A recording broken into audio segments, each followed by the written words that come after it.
గద్దర్ అంటే ప్రజా యుద్ధ నౌకని కోట్ల మందిని ఆయన గళం ప్రభావితం చేసిందని గుర్తు చేసుకున్నారు సీఎం రేవంత్ రెడ్డి. ఈ దేశంలో గద్దర్ గురించి తెలియని వారు ఎవరూ ఉండరని అన్నారు. అలాంటి మహోన్నత వ్యక్తి పేరుతో అవార్డులివ్వడం తమ బాధ్యత అని మరోసారి స్పష్టం చేశారు సీఎం రేవంత్ రెడ్డి.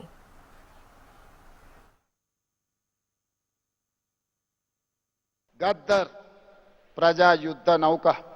గద్దర్ అనే పదం కొన్ని లక్షల కోట్ల మందిని ప్రభావితం చేసి సామాజిక రుగ్మతల మీద యుద్ధం చేయడానికి ప్రోత్సహించిన గొప్ప గలం గద్దర్. గద్దర్ గలం అంటే తెలియని వాళ్ళు ఈ దేశంలో లేరు. గద్దర్ని మొట్టమొదటిసారి తెర మీద చూపించింది నాకు తెలిసినంత వరకు రంగుల కళలో నరసింహరావు గారు ఇక్కడనే ఉన్నారు. బండెనక బండి కట్టి 16 బండ్లు కట్టి ఆ పాటను ఆ రోజు గద్దర్ చేత చేయించిన నిర్మాత గారు కూడా ఈరోజు ఇక్కడ ఉన్నారు. కళాకారులకు ఒక గొప్ప చరిత్ర ఉన్నది.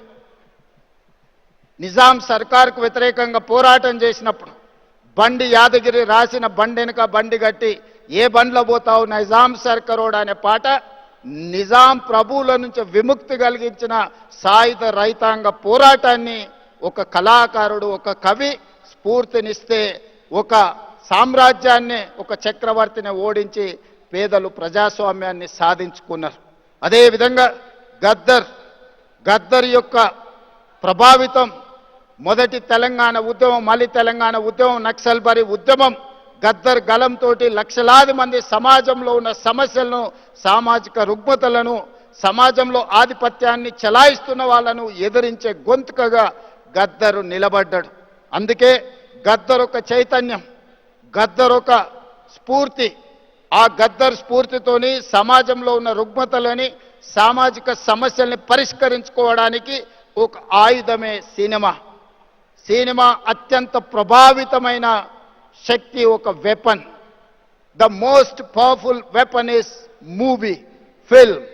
We can use that film to for reach any goal. అందుకే ఈరోజు ఈ ఫిల్మ్ అవార్డ్స్కి గద్దర్ గారి పేరు పెట్టి ఇది double-edged weapon. We can use good, we can use bad. But Gaddar స్ఫూర్తితోని సినీ పరిశ్రమ ఒక సామాజిక బాధ్యతను గుర్తెరిగి